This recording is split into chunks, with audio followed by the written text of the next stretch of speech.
Hi guys, thanks for watching my seventh episode Espresso Mertini. Grazie mille, Dankeschön, merci beaucoup, tak, teşekkürler, şükran.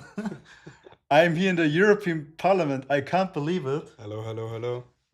First of all, Lukas, thank you for the invitation. My pleasure. Cheers. For those of you who don't know, my name is Lukas Sieper. I'm a member of the European Parliament from Germany, from the Partei des Fortschritts. PDF, your party. Yes. And a bit for context, like how does it come? Like I'm here in Bristol, literally. So the journey of us both started 5 years ago. We were working together in one of the biggest law firms in Germany, Lothar. Luther.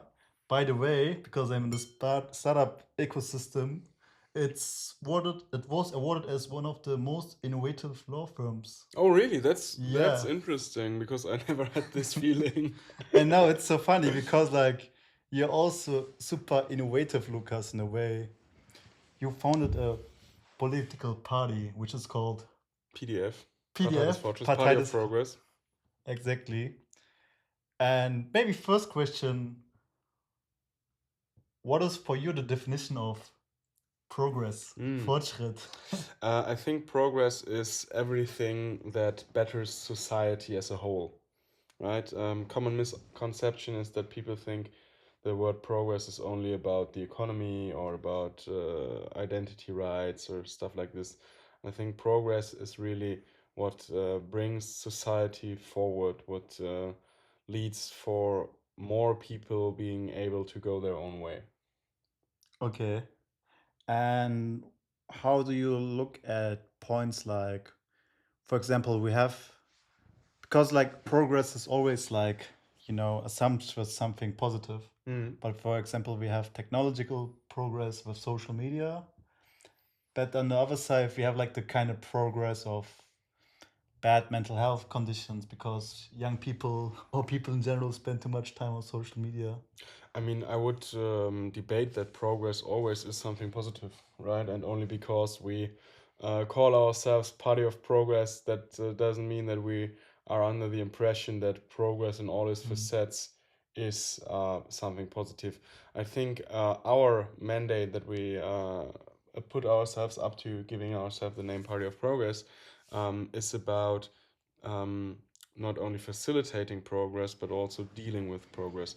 And as you say, when we as a Party of Progress we see there's progression in mental health issues within society, then this is an opportunity for us to tackle this topic.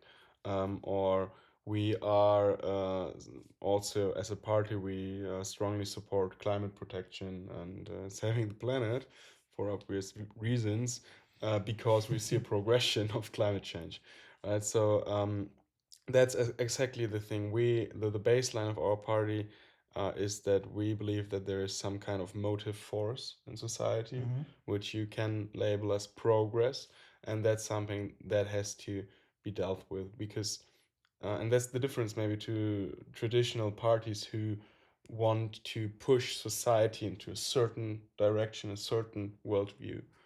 We think society pushes itself into a direction and no one can push society into a direction. So our responsibility of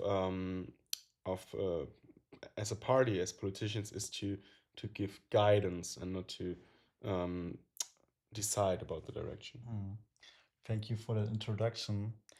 And I want to start maybe about your journey founding the party because, in my opinion, there's so much young people and people in general can learn so much from your journey. You are currently the second youngest German European Parliament Yes. member, Indeed. and in the whole European Parliament, the seventh youngest. Yes, I have to recount it, but I think it's something like the seventh. So I'm 28. I'm one of only 13, 3 members below the age of 30, 30. And the age average of MEPs is 55, actually. So yes, most of the people here could be my parents, quite So, literally. do they count to the boomer generation? Yes, I think that's Okay. that's the right term. Yeah. But I think that's like you're the role model for young generation, because like especially there's a lot of complaints about economic situation and that the Yeah. boomers have it good and the younger generation not do it good, but that we have to start from somewhere, that also the younger generation makes a progress financially, not only in Europe, globally.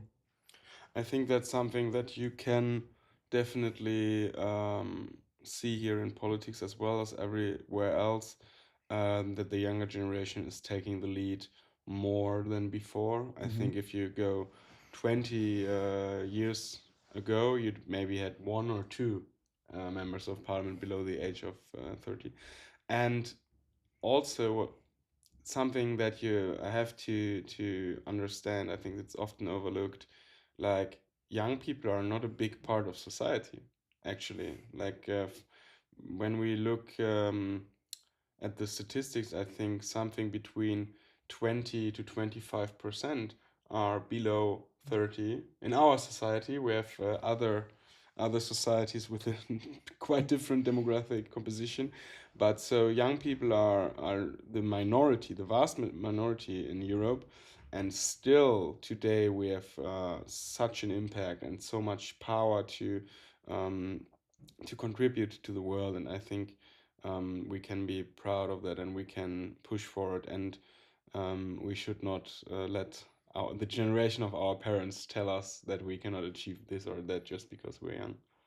Yeah, that's a good point that you mentioned, that the younger ones are in a minority, but we can move forward.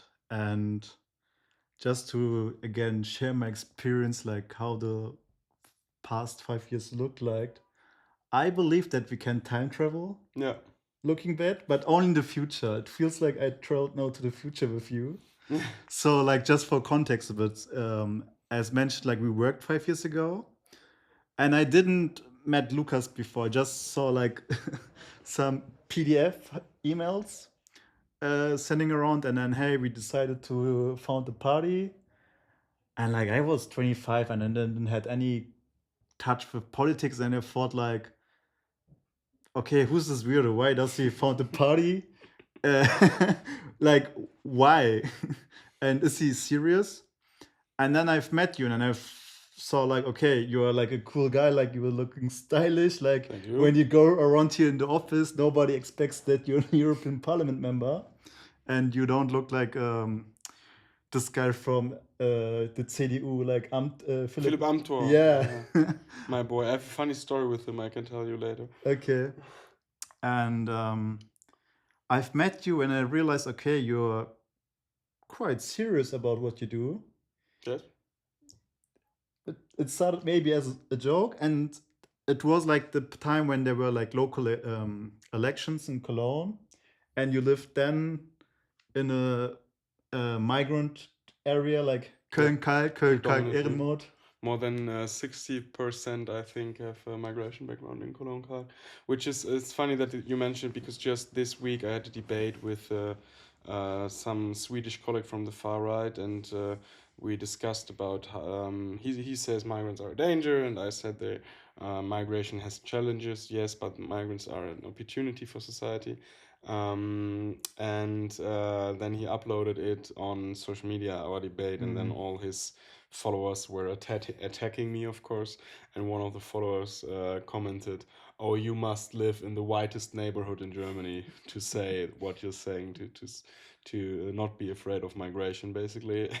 And I was like, yeah, I lived in Cologne, Kalk. We have 60% migrants, so fuck off. Yeah, like you lived in the completely Yeah, opposite. Like there's even a famous song called from Ecofresh, Köln-Kalk, Ehrenmord. You should check it out. definitely. And for me, it was so impressive. Like we did then 5 years ago, I did also a podcast just with audio, Mülheim Night. And it was for me so impressive. Like you were on your tiny motorbike Yeah, my scooter. Rest with in your peace. scooter, City of Cologne took it from me, sent it to the press, just because I didn't answer them for 3 weeks. and you like you are from Real, like a small German town. Yes. Uh, and it was so impressive. Like you're like on a scooter with your party flag, like promoting the party. You saw me, right? I I came saw across you at some point. I saw it on on the story just No, on okay, Instagram. I thought I saw you at some And when point. I saw the story with that video, I hope it exists. It exists, yeah, it's still there. I immediately know this is the right amount of being insane or like being completely delusional, delulu, as Gen Z says. That's exactly the right amount of being crazy that you do. Like, I thought like, okay, this boy, he will do something big, but I can't tell how, when, but I mean, because it was at the end so impressive because like there are a lot of migrants who were not allowed to vote, but you still made like as a politicians the step towards the people who live there. I mean, that's why I spoke Turkish and Arabic in my election slogans also. Yeah, of course. For me, this, as you say, the party, we founded it in 2020. We ran for the Cologne election. And at this point, it really was more of a joke, right? Party name was Party of Progress, PDF in Germany, like the acronym PDF, like the data format. And for me personally, I always knew that I want to get into politics. I want to be a parliamentarian. A member of German Parliament was my original plan. Now I'm a member of the European Parliament. Of the bigger stage, of the Champions League. You could say that.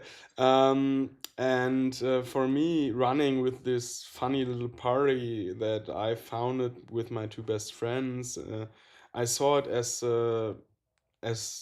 it was a joke, it was fun, and I saw it as training. Like I knew when I ran in this campaign, I knew that I will not be elected because even for a regional election, you need to have a proper campaign, and just for starters, I ordered 5,000 flyers, election flyers, but I forgot to put my name on the flyers. Okay. and I still distributed all 5,000 of them. And so you need a proper campaign, didn't have that. You need money, didn't have that. You need people need to know you. That's why when I did that. And of course, me, the perfect stereotypical Allmann, as we say in Germany, so German guy with German roots, coming from a German village, who, by the way, had one person with migration background, more or less, that I knew of in the whole village. I knew that I don't stand a chance in an urban environment where the majority of voters still also have a migrant background, and a totally different social situation, because I was and still am also this privileged white kid, basically. So I thought to myself, okay, this is like training. And so I just said, fuck it, I can do what I want, and I jumped on my scooter and I had the megaphone. I did stuff like climbing on phone booths, like call booths, Telefonzelle, right? And I stood up there with the megaphone holding speeches to the people walking by. And the thing is, I knew this will not get me elected. It will get me known a little bit, maybe.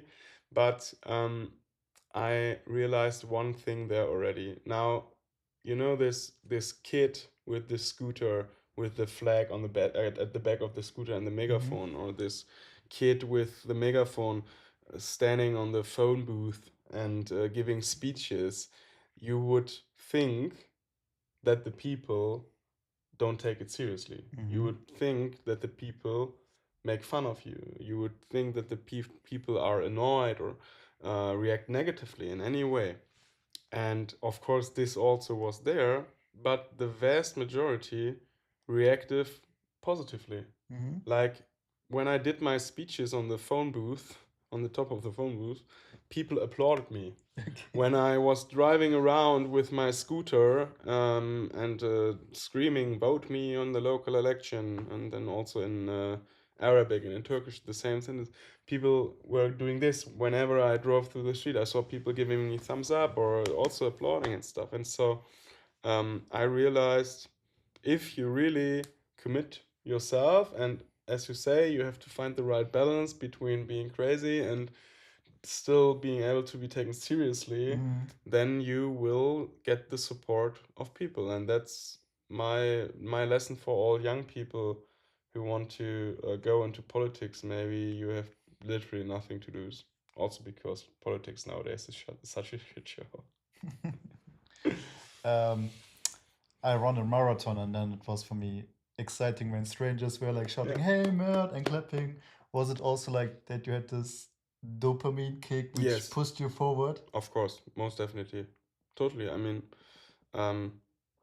I'm not for all people, but I'm an extrovert person, so let's just say attention gives me joy.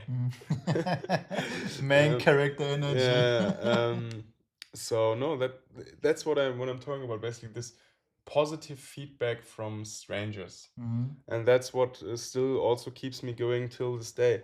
I mean, you some minutes ago we were in the supermarket, you and me, and there was a guy, an assistant of another MEP, buying some stuff, and this same guy, I know him. I mean, I think you recognize that we know each other. I don't know him personally. 1 week ago, I was going through the hallway, and he just jumped in front of me to tell me that he is a big fan of my work, basically. Or I was in fucking Malta in vacation, sitting in a bar, and I'm from Germany, as in I live in Brussels, so I was in Malta, and the guy approaches our table and says, "Oh, you're Lukas Sieper, can I have a photo with you? I'm a big fan." Right? So this positive feedback from strangers that people, or in the comments, people say, "Oh, Lukas, you're my hero." The positive feedback from people that you have never spoken to, that you've never known about, that gives you so much joy, because your friends, your family, while they are also your hardest critic, they will, in a healthy environment, they will always support you. Yes. Right? They will even support you when they know that there is no sense behind it. Like when I was distributing this 5,000 flyers where my name wasn't on it, my best friends helped me with that, right? So it's easy to get approval or support from your friends and for your family.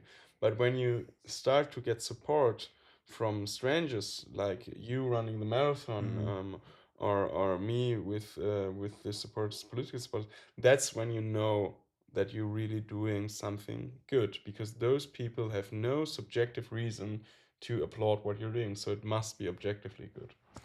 Yeah, wonderfully said. And also, in case you want to start a podcast, like I did the podcast 5 years ago, and then there was a friend of a friend. I've met him literally my second time, and he was like working in Cologne city, and then on the street he was like, "Hey, when do you publish the next podcast episode?" And I was like, "Whoa!" And then he told me I listened it all the way in the car, and it was also for me like inspiring because I usually listen to podcasts when I want to sleep, and yeah, like it makes something. And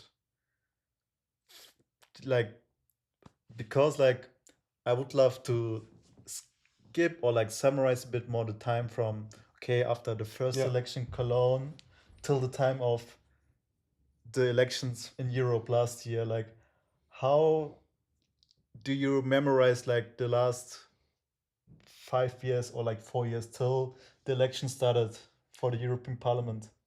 So basically, when the Cologne election was done, it should have been over, right? In a way.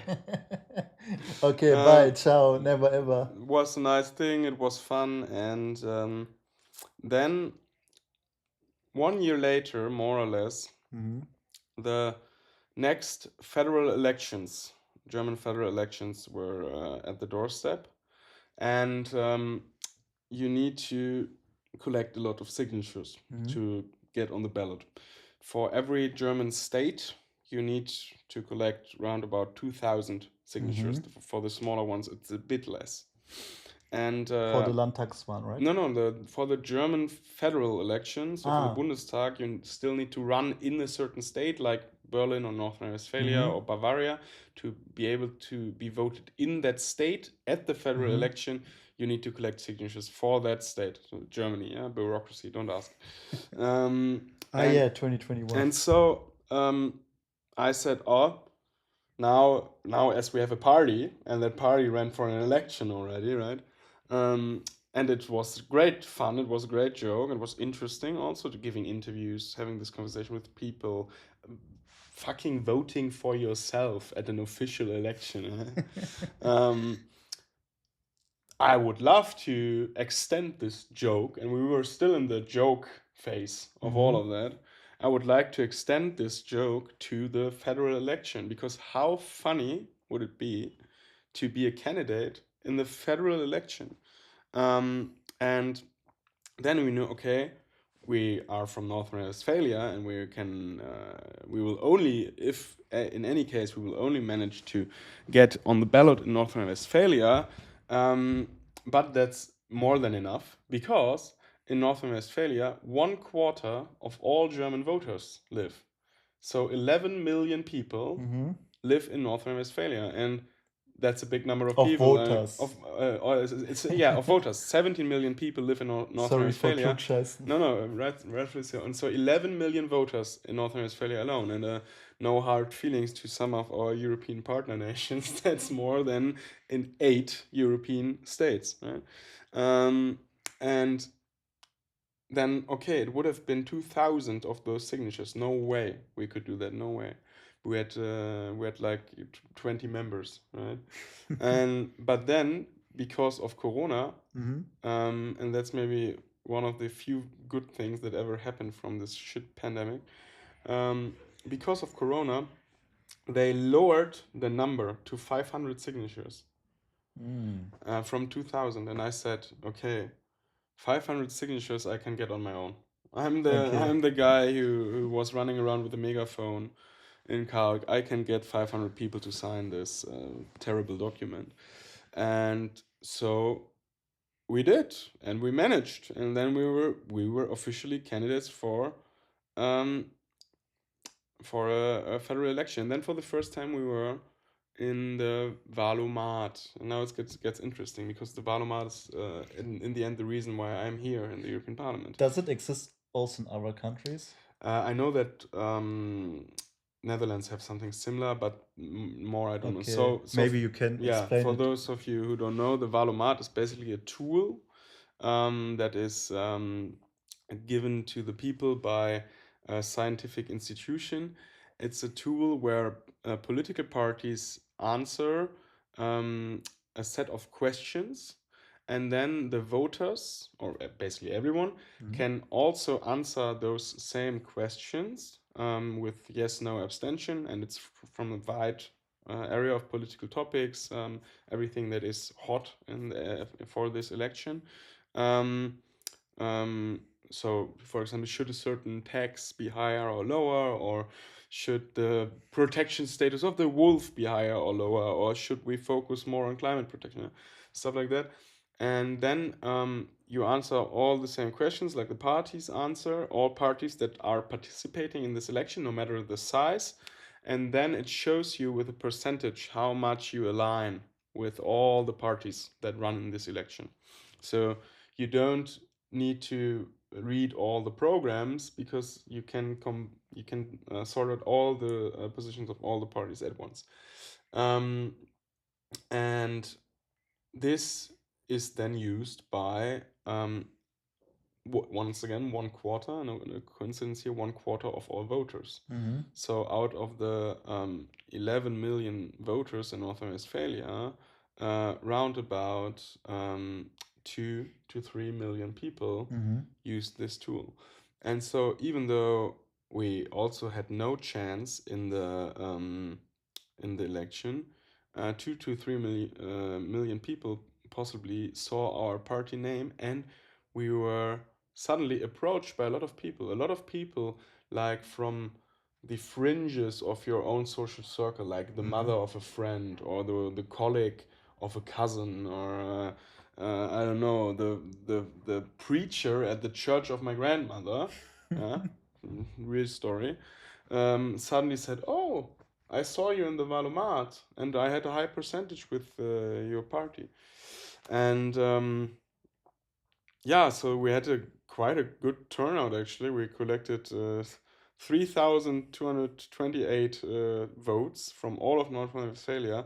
And now that doesn't sound like a lot, but if you consider that we had once again no money, no real You campaign, existed. no support, no one knew us, we convinced thousands of people to vote for us. And so 1 year later was the state election for North Rhine-Westphalia, and it was the same story. Once again, 11 million people able to vote, 500 signatures because it was the Corona in 22. Um, and once again we had no money, no support, because we're still just this very small group of people who basically did it all for fun and all parallel to our actual lives, right? I was studying law. I was on my way to my final law exams at that time, so I had no time for this whole political project at all. And we doubled our voter turnout. Yeah? So while we had 3,228 votes in the first election, then we were at I think 6,400 or something like this. Yeah. So we said, okay, we didn't do much more, but we doubled our voters, and a double, while we're still just talking about a few thousand people, a doubling is always good. And so I think this was the moment where it really left this we do it for fun stage that it was driven for the first 2 years. And so then we went into a very interesting state for 2 years where we started to take it seriously, and this was a hard time. This was a time that nearly broke me and nearly also brought me from walking away from the whole thing, because from 2022 to 2024 we worked on building up an organization, and that's terribly hard. I think many people of you are in the startup scene, trying to do companies and stuff, Making making some processes. processes, collecting the right people, acquiring funding. That's all super hard. It's super dry, and it has nothing to do with politics, you know? And no one goes into politics because To do admin to stuff. do admin stuff, yeah? So it's super hard to find good people for admin stuff within a political party. And we really had also had big conflicts in there because we we had to find out what kind of party we want to be. The Party of Progress is a party that is, from its program, it's basic democratic. The how we come to our program, to our political positions, that's basic democratic. But as an organization, we never wanted to be basic democratic, because every single political party in Germany that was, as an organization, basic democratic failed. And so we had these two clashing principles, and really fought hard with each other to come to an understanding. And then for the European election, when we come to 2024, for the European election, we once again knew, okay, this is our shot to grow, just to grow, because there's a shortcut for that. While for the federal election, you need all the signatures from all the states, which combines to 30,000 signatures. 5% Yeah, barrier. exactly. For the European election, you need 4,000 signatures for all of Germany, and you have no threshold, no 5% barrier. And so we said, okay, we have to run for this. But we had at this point, we had 100 party members, 20 being active. We had 2,500 euro budget for the election. We had, I think, 800 Instagram followers. But we had the Valomat. Once again, we had the chance of the Valomat, and this time it wasn't only the 2 to 3 million people from North Rhine-Westphalia, but it was the 12 million people from all of Germany who used this tool in election. We have around about 40 million people uh, being eligible to vote. So once again, 1/4 of the voters could see us there, could see our positions there. And as we are political pragmatists who do not belong to a certain part of the democratic spectrum, yeah, fuck those guys, but we are pragmatists within the democratic spectrum. We take the best out of the different ideologies. I think that was very fitting for the current worldview of many people, and the rest is history. Did you already believed that you will move into the European Union, or was it still like a Not at all. okay? Like, of course, we had some discussions before and some plans. What will we do? But Nothing serious. not at all. That like the fact that I'm a member of parliament breaches every political law there is there. The chances are, I think, roundabout in the same, living in the same world like winning the lottery. Yeah. Also about the Valomat, like because I was also abroad for a year, and then I just saw sometimes something on Instagram, but I also didn't have the focus anymore like on the party.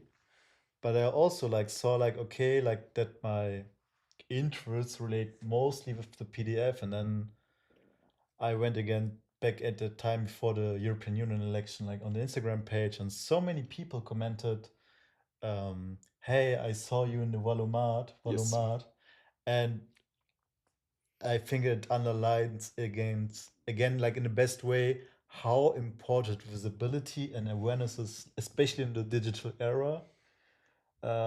Because you didn't do any like out of home uh, advertisement, like just a bit with Meta. Just a bit with. I mean, they banned that now, but back in the day, yeah, we did some. I think we did 500, 600 euros in meta ads. We had no official posters in any city. We had one party member from his own money bought 3 posters. So yeah, we just did a little that, little that. I mean, you do get advertisement spots in the German public media, but that's a few 10,000 to 100,000 people watching that. So we did some funny little video there and stuff. I mean, what you can say, and I think this is will be something for all the marketing guys here. We were very well aware that the Valomat is our best tool for advertisement, right? So what we did, and I think that's kind of unusual also, we centered our political campaign around the Valomat. We didn't told the people like parties normally do. They say, "Oh, you should vote for us because of this and this and this political position," right? That's not what we did. We told the people in every spot, in every advertisement, and everything. We told the people, "Go to the Valomat and look for us. And if you have a high percentage with us, then vote for us." Okay. That's what we did. So we advertised. Basically, we advertised the tool from which we knew that it's the best advertisement for us. Yeah, also interesting because like you are kind of advertising not just like trying to build an emotional bond, but also more like a rational logic one. Yes. You could say like Yeah. with an AI. I mean, yeah, that's also something that the people are not so much used to. The point is, I think, when we advertise the Valomat, that's free of any pushing people into a certain direction, which once again closes the circle from what I said in the beginning, because, of course, every person that we tell to use the Valomat, we also risk that we have a low percentage with that person, right? So It's not like we have a high percentage turnout with all the people. So we tell them we are not the best. We don't tell them we are the best. We tell them check yourself if we are Does the it align best. with your Yeah, values, with your interests? yeah. Nice. It worked. What do I say? It Amazing. worked. Amazing. And yeah, we've met in Kalk also funny last year then. Yeah. Ate a dinner and Hold a general party meeting online. yeah. And I also know like Lukas, can you realize it? And you were like, no, absolutely no. When did we meet? When was it? I think it was in May, June. I remember that I still had a lot of my furniture. I think must be. Yeah, I think it was just after the election, no? Yeah, I think it was like 1 week after the Oh, election or something like crazy, that. crazy, crazy, crazy. Yeah, And yeah, right. My personal because my as you know my flat is now my local office as an MEP. The flat that I lived in, but back in that day it was still my flat and all the furniture, especially this sofa was still in my personal flat. True. it's like from the founding era. This thing, this sofa I owned since I'm 13. Okay. So that's basically my Well, whole life. It was my scooter and my sofa back in the day. Now I only have my sofa. amazing. And what I am, and I think also the audiences now, especially mostly curious, like you got voted, and today is 485. Five So or you know 86 maybe.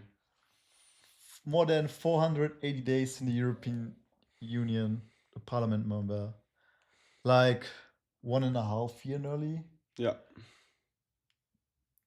How were like your first days, your first weeks, like especially like you're so young, like still people don't recognize you here as a parliament member. I think like, oh, he's just an intern and then he has to. Yeah, that definitely a lot. I was in shock, to be honest, about the whole situation. Um, I was it was super. It was like a rush, Mm, really like being high, more or less. Um, it was. The thing is, because I get this asked a lot. I don't remember so much because it was so much at mm, all at once. I remember that had a very, very strong dopamine output in these days, which was amazing for me. But I also had to grow up real quick. I was quite naive about many things. The way that I approached people, also, I was quite naive. I had to learn real fast how this business here works. Um, but all in all, I would say um, suddenly I had to grow up mm, because my whole life before was of my own design and of my own decision. I studied law. I was I lived a classical student life. I was having a lot of free time. I could do what I want. I was not a public figure, and that's the thing which I think you have to understand, which many people underestimate. I never chose to become a member of the European Parliament mm. because The I, people chose yeah, you. because I didn't plan with that. Because the chances, as I said, were basically like winning the lottery, Yeah. right? So normally people also decide that they want to do this. If you Mm, as the bigger the party that you run for, yeah. it's a decision, right? The people who are coming in here with the CDU, they decide they want to become a member of parliament. Even if you're from a small party, normally you're more or less know your Yeah. chances, right? So I never decided on that. I never gave it a thought. Before the Mm, European election, I never gave the possibility a thought that I could become a member. I joked with my friends, mm, like, oh, imagine if I win, blah, blah, blah, blah, blah. So I was catapulted in this position of power and mm, responsibility and visibility, and yeah, I had to grow up. I made a lot of mistakes. I ran into a lot of walls, but I also realized quite quickly that I am born for this. Mm. This is what I think God or whoever sent me on this earth for, basically because I love every single day. Okay, this sounds amazing. And also, what is impressive from my perspective is because you started as a joke, like a student joke, but now you got voted and you don't act like the trash party, like the Partei. It's like No, a small party in Germany where they do like just ironic things and they're like, oh, we just burn your money and stuff. And I mean, they also do kind of some serious politics, but oftentimes it also just looks like they just do trash and nothing. But you and like your team here, like when I watched like the Instagram page, like you can see that you do like serious work, like hard work. I think that's the important thing. The party itself was never the joke. Yeah. From the very beginning, we had a serious program, we had a serious philosophical foundation for the party. We tried to do everything, every interview, every website, every political position in a serious matter. The joke was that we can do it, Mm. right? That some students who have never been in politics, who have no experience whatsoever, dare to do that. That was the joke, that we are bold enough to do it, and that we of course we ran around and told everyone we will succeed, laughing on the inside because we know, yeah, we will not succeed.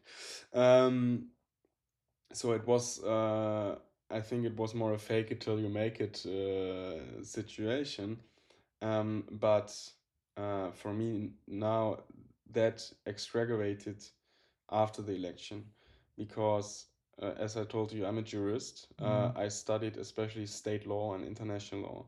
I strongly, strongly believe in democracy. That's Mm. why I also told you it was always my dream to become a parliamentarian. And the fact that the people, really the people, gave a mandate to me to represent them, like Mm. it's written down in our constitution and the treaties of the European Union, that's not only an honor, but it's, for me, it really is an obligation to Mm. do this job well.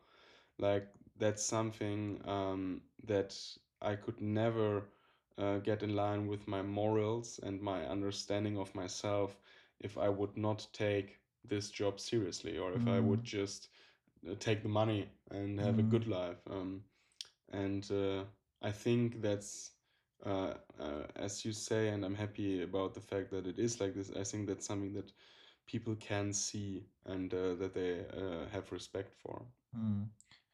Do you feel pressured or like currently how do you handle this pressure because you're more public figure? You mentioned like in the parliament that you had problems with alcohol, which I admire your transparency, your honesty, and like addressing the mental health of all of us, and that something has to change. I mean, that's the point. You can do less mistakes, right? And that's, as you said, I told a story a short time ago that after the election, because of all the pressure, I started to drink too much, which I then luckily realized, and also with support of people around me, and start to go to therapy, and now it's good again. But yeah, I mean, of course, that's the thing. It's not or only nice. Like, I told you some minutes ago that I was in Malta and Yeah. someone approached me, right? And on a work side, this gives me joy. On a personal side, it's terrifying. The fact that I can travel hundreds of kilometers away from Germany, from here, the European Parliament, Mm. and I'm still no longer able to just sit down with my girlfriend in a bar or a restaurant and just be Mm. Lukas Sieper. Like, as long as I will be somewhat in the reach of our citizens or a camera for that regard, I will always now be, or at least for the duration of my political career, I will also be Lukas Sieper, the politician, the member of parliament. And here in Brussels, I cannot go out without people approaching me because of the success on social media. At least once. It's not like I'm getting run over, but Not you know, Ronaldo. no. I'm not a superstar in any kind, or a star even, or a celebrity. Yeah. But here in Brussels, it's the EU bubble, right? And so at least once per night, someone comes to me and says, "Oh, you look at blah blah blah blah."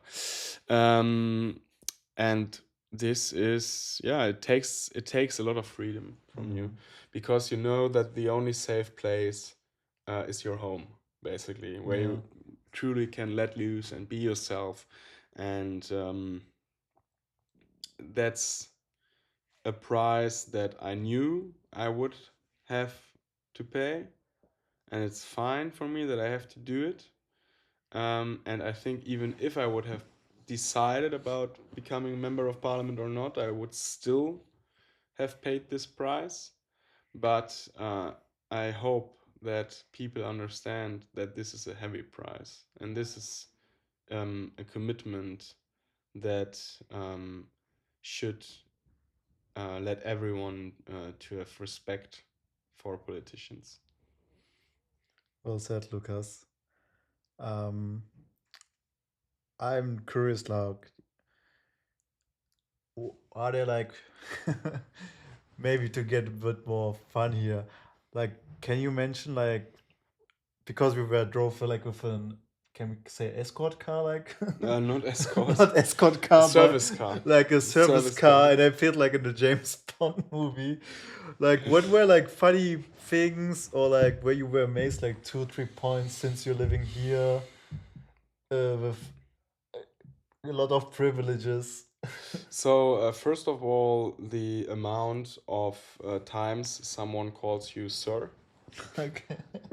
because I don't know Yes, how it is sir. for you, because I'm a young guy, so normally older people would not call you sir, Yeah. right? Or what I find even more funny is now when I'm on a work travel, and I visit on my work travel, like last time was in Baku in Azerbaijan. I visited the embassy of the European Union, which is called mission, but the embassy, and the people there, they only called me honorable member.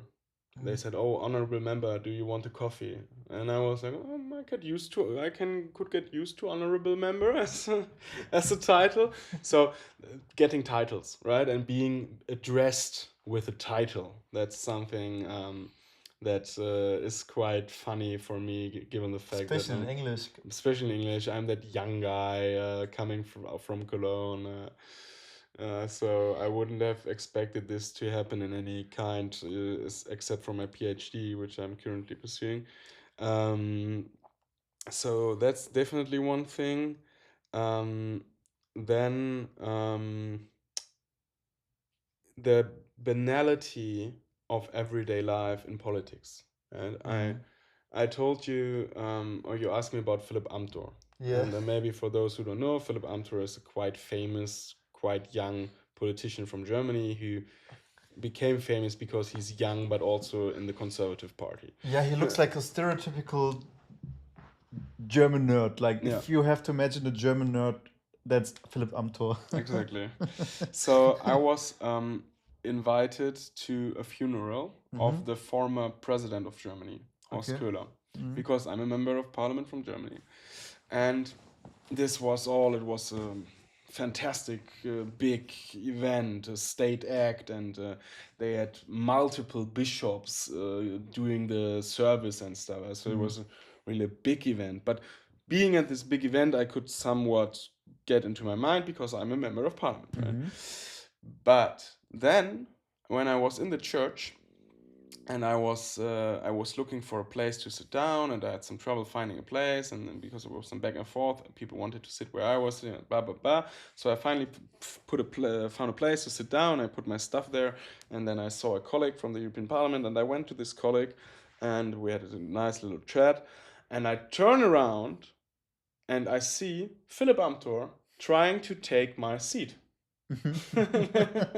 Just like, I don't know, in the train or in a restaurant or in university, someone comes and tries to take your seat. A totally banal, everyday situation. Yeah. Just for me, it was Philip Amthor. So I went there and I said, Mr. Amthor, I'm sorry, this is my seat. Can you please leave? And then he was like, oh, sorry, sorry. And he left. I can imagine how he says it. Right, and I was thinking to myself, this is such an everyday situation, but suddenly the people that you live through that everyday situation with Mm. are people that you only know from television Yeah. and from the news, right? So that's maybe the second thing, the banality of everyday life in an environment which has no banality um, at all whatsoever. Um, and third and last thing, um, let me think about. I want to say something that's not too similar to the first two. Um,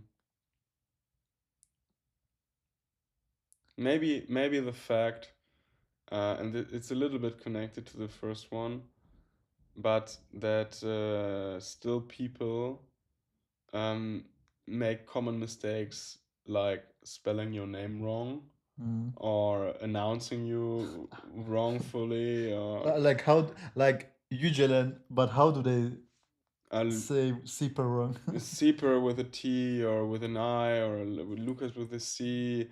So you would think that you're in this position where, and people do, where people, when they contact you, when they invite you to something, they do a pretty heavy research, Mm. right?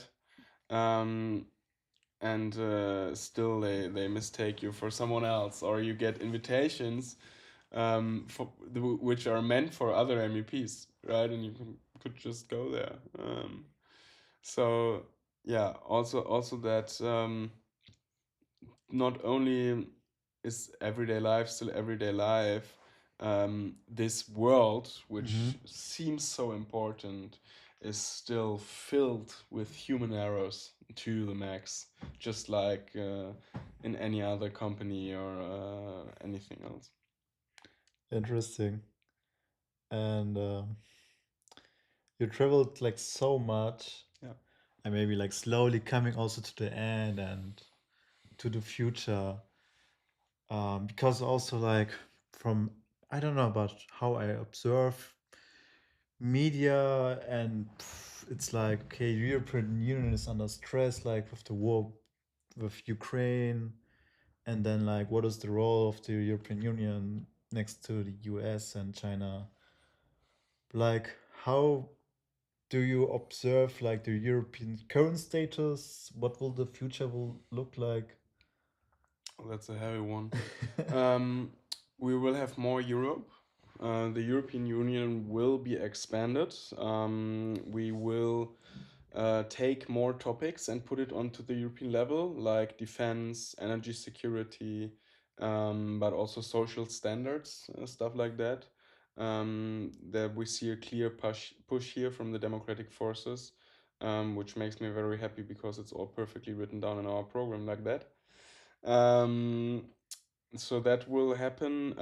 We will see a Europe that has to be more aggressive in many ways, no matter if it becomes to trade or to military endeavors, or even media and information campaigns, because we are in a state of hybrid warfare with Russia, and in many regards also with China, and now lately the US, Mm. where they attack our informational space, our energy security, our military, not all in the same ways. Yeah, US for fortunately is still a military ally for now.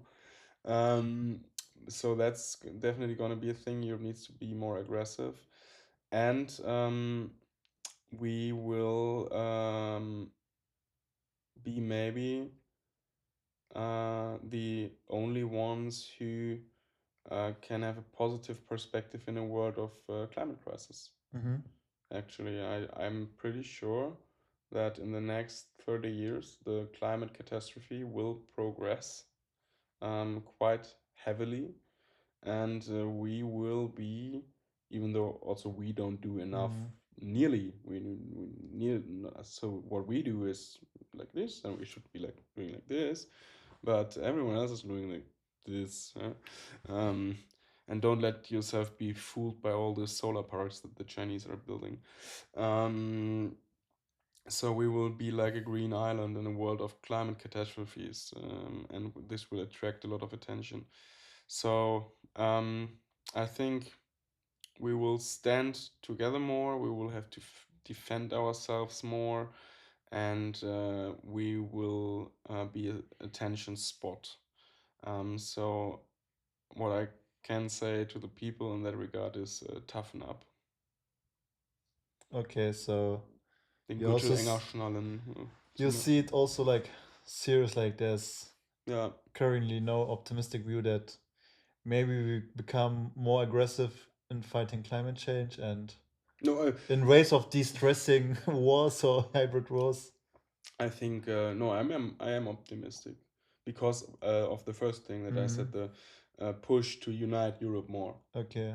That's why I'm optimistic, but I think it's also important to make the people aware that the situation is demands a lot from Mm-hmm. us. Yeah, and that's maybe a difference to what populists tell you and extremists tell you. It's not like we are failing. It's not like we are at the edge of the abyss or Mm-hmm. anything like that. We are actively working and fighting still for a better tomorrow, and this quite successfully.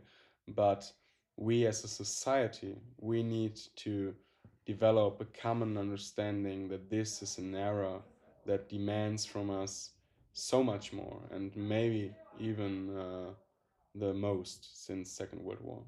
Mm-hmm. Lucas, I want to thank you so much, like for the invitation, for your words, and maybe for the audience. Do you want to give some last words, sentences? If you can take away anything from my story, from the story of the Party of Progress, which I highly recommend to Google at least once, is that if you have an idea and you really follow through and you do something for that every day, then you will succeed. And you might laugh now because this is exactly what all those cheap ass motivation coaches tell you for online, but unfortunately, they are right. What brings you to success in life is a good idea and consistency. And And execution. and yeah, that I would put that to consistency. So yes, and if you are politically interested and want to change the world, then contact the Party of Progress. In this sense, thanks for watching. Give me a like, a follow. It's insane. I was in Berlin, now I'm here in Bristol in the European Parliament. So if you want to support us, Thank you, Matt, and leave a like and a follow for that guy. ciao, ciao, bye Bye bye. bye. Tschö mit Ö. Tschüss.